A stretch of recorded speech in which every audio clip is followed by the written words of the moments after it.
السلام علیکم دوستوں، میرا نام ہے محمد یوسف۔ آپ میرا یوٹیوب چینل دیکھ رہے ہیں جناب آفیشل۔ دوستوں، آج ہم بات کریں گے ایک ایسا دور انگریزوں کے تسلط سے قیام پاکستان تک، پنجابی ادب 1849 عیسوی سے 1947 عیسوی تک۔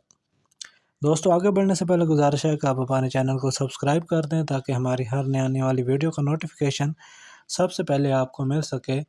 تو دوستوں، چلتے ہیں اپنی ویڈیو کی طرف۔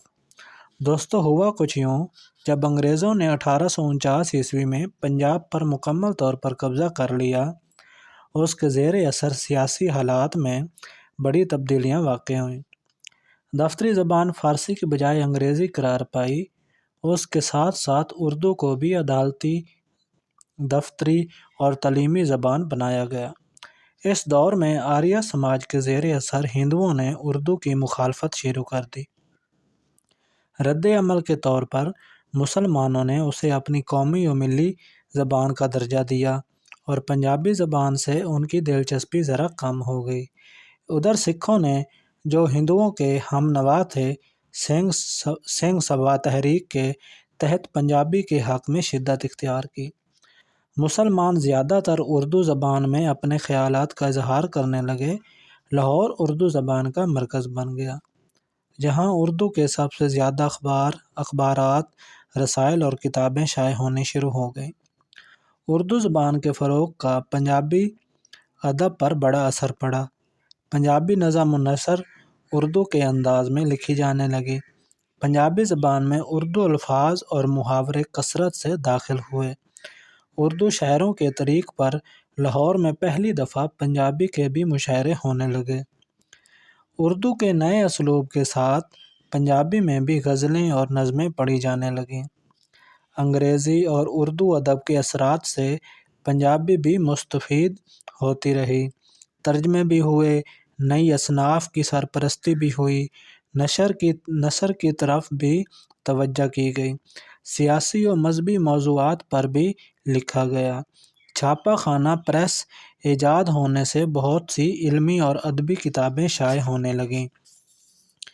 عیسائی مشنریوں نے لدھیانہ، لاہور، نارووال، سیالکوٹ اور ترن کا مراکز بنا کر عیسائی مذہب کی تبلیغ کا کام شروع کیا اور پنجابی زبان کا سہارا لیا۔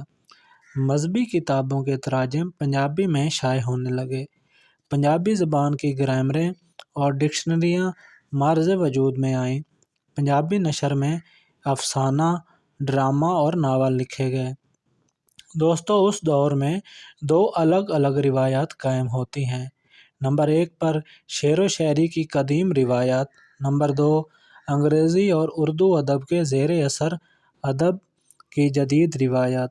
قدیم روایات کے ممتاز نمائندوں میں سید فضل شاہ، میاں محمد بخش، خواجہ غلام فرید، مولوی غلام رسول، ہدایت اللہ محمد بوٹا، گجراتی وغیرہ کے نام بہت اہمیت کے حامل ہیں۔ رزمیہ شاعری میں حاتم علی اور میاں مصطفیٰ نے جنگ نامہ، امام علی الحق پیر محمد نے چٹھیاں دیوار اور شاہ محمد نے سکھوں اور انگریزوں کی لڑائیاں لکھیں۔ دوستو، اس دور میں بھی شرعیات اور مذہبیات کا سلسلہ کافی سے زیادہ موجود ہے۔